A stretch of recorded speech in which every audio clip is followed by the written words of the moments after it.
सब कुछ होते हुए भी खालीपन क्यों है? आज का मनुष्य इतिहास के सबसे बड़े सुविधाजनक समय में जी रहा है, फिर भी उसके पास धीरे धीरे एक खालीपन आता जा रहा है। वो चीज़ें होते हुए भी उन चीज़ों से खुश नहीं। पहले उनको कमाने के लिए लगता था, लेकिन अब उन्हीं कमाई हुई चीज़ों में उसको खुशी नहीं मिल रही, कुछ और ढूंढ रहा है। और ये प्रश्न केवल भावनात्मक नहीं है, ये एक गहरा मनोवैज्ञानिक और अस्तित्वगत प्रश्न है कि जो आपके एग्जिस्टेंस से रिलेटेड है।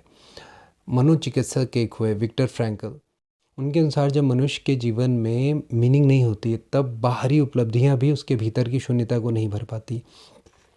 मनुष्य जीवन भर लक्ष्य बनाता है, किसी को पैसा कमाना है, किसी को प्रसिद्धि चाहिए, किसी को प्रतिष्ठा चाहिए, किसी को पद चाहिए, बहुत सारे लक्ष्य बनाता है। लेकिन इन सब लक्ष्यों के पीछे एक प्रश्न अक्सर छूट जाता है कि मैं ये सब कर क्यों रहा हूँ। पूछ के देखिएगा कि मैं ये सब कर क्यों रहा हूँ। जब इस प्रश्न का उत्तर नहीं मिलता, तब जीवन एक दौड़ बन जाता है। जीवन में गति तो होती है, लेकिन दिशा नहीं होती है। लक्ष्य और उद्देश्य का अंतर क्या होता है, ये अगर किसी को समझ में आ जाए। लक्ष्य तो अनेक हो सकते हैं, किसी को करोड़ों रुपए कमाने हैं, किसी को बड़ा व्यवसाय बनाना है, समाज में पहचान बनानी है, लेकिन उद्देश्य एक होता है। तो पहले तो इसके अंतर को समझिए। जब लक्ष्य आपका उद्देश्य से जुड़ जाए, तब जीवन जो है आपका मीनिंगफुल हो जाता है। हाँ, उसको इंग्लिश में उनकी बुक का नाम है man in search of meaning. तो लक्ष्य जो है ये किसी उद्देश्य से जुड़ा होना चाहिए। आज का मनुष्य लगातार स्टिमुलेशंस से घिरा हुआ है। फ़ोन, सोशल मीडिया, मनोरंजन के ना जाने कितने साधन, इन सब से आपको क्षणिक आनंद तो मिल जाता है, लेकिन गहरी संतुष्टि नहीं मिलती। अगर मूवी देखने से खुशी मिलती तो बहुत लंबे टाइम तक आप खुश रहते।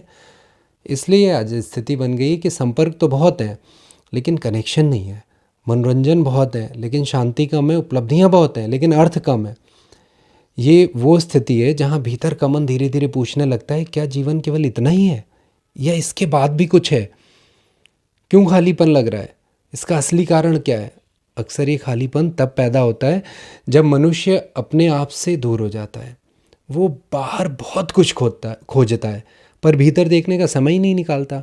जब व्यक्ति रुककर स्वयं से ये पूछना शुरू कर दे कि मैं कौन हूँ, मैं किस लिए हूँ, मेरे होने से इस दुनिया को क्या लाभ हो सकता है, तभी जीवन का दृष्टिकोण बदलेगा। आपको जीवन जीने की कला ढूंढने के लिए विवश होना पड़ेगा। जीवन की शुरुआत देखिए, चाहे मैंने की हो चाहे आपने, सब ने लगभग इसलिए की होती कि मेरी डिमांड पूरी हो जाए, मेरे सपने पूरे हो जाएं। मनुष्य सबसे पहले अपनी आवश्यकताओं को पूरा करना चाहता है, सफलता प्राप्त करना चाहता है, पहचान बनाना चाहता है। मेरी योग्यता आखिर किस लिए है, किसके काम आ रही है?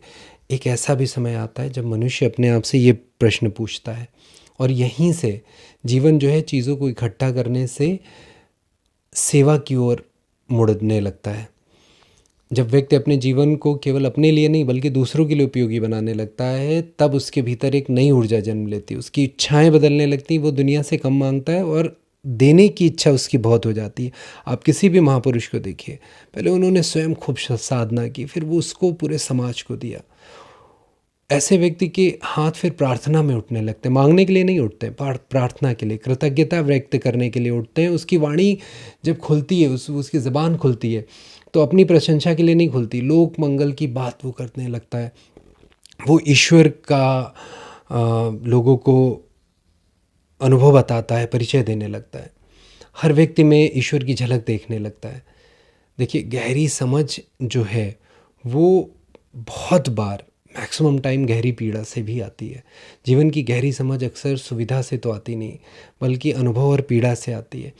जब सब कुछ सामान्य चलता है, सब कुछ सामान्य चल रहा है, तब समझ अक्सर बहुत छिछली होती, सतही होती। लेकिन जब जीवन आपसे कठिन प्रश्न पूछता है, तब आपको रुककर सोचना पड़ता है। कई बार किसी की पीड़ा देखकर आप पूछते हैं, कई बार अपने संघर्षों के कारण, कई बार आध्यात्मिक अनुभव या सत्संग से इस तरह के अनुभव आते हैं। मनुष्य को यह अनुमान होने लगता है कि जीवन केवल वो स्वयं के लिए नहीं है। जब जीवन उद्देश्य से जुड़ जाता है, जब व्यक्ति अपने जीवन को किसी बड़े अर्थ से जोड़ देता है, सेवा, सत्य, ज्ञान या ईश्वर, तब उसके भीतर का खालीपन धीरे धीरे समाप्त होने लगता है। क्योंकि तब जीवन जो है केवल जिया नहीं जा रहा, समझ कर और उद्देश्य के साथ जिया जा रहा होता है। और शायद इसी फैक्ट को बहुत सरल शब्दों में इस तरह से कहा जा सकता है कि जिस जीवन में उद्देश्य नहीं होता वहाँ उपलब्धियाँ भी खाली लगती हैं, और जिस जीवन में उद्देश्य होता है वहाँ संघर्ष भी अर्थपूर्ण लगते हैं, संघर्ष भी श्रृंगार की तरह लगते हैं। याद रखिए, सफलता कोई डेस्टिनेशन नहीं बल्कि अपने ही भीतर के स्व को तराशने की एक निरंतर प्रक्रिया है। एक हाथ में पुरुषार्थ रखिए और दूसरे में प्रार्थना। मैं फिर मिलूँगा आपसे चेतना के एक नए सूत्र के साथ। संकल्प, समर्पण, सफलता, विजय निश्चित है। अपना बहुत ख्याल रखिए। आप सभी मेरी प्रार्थना में हैं। जय हिंद।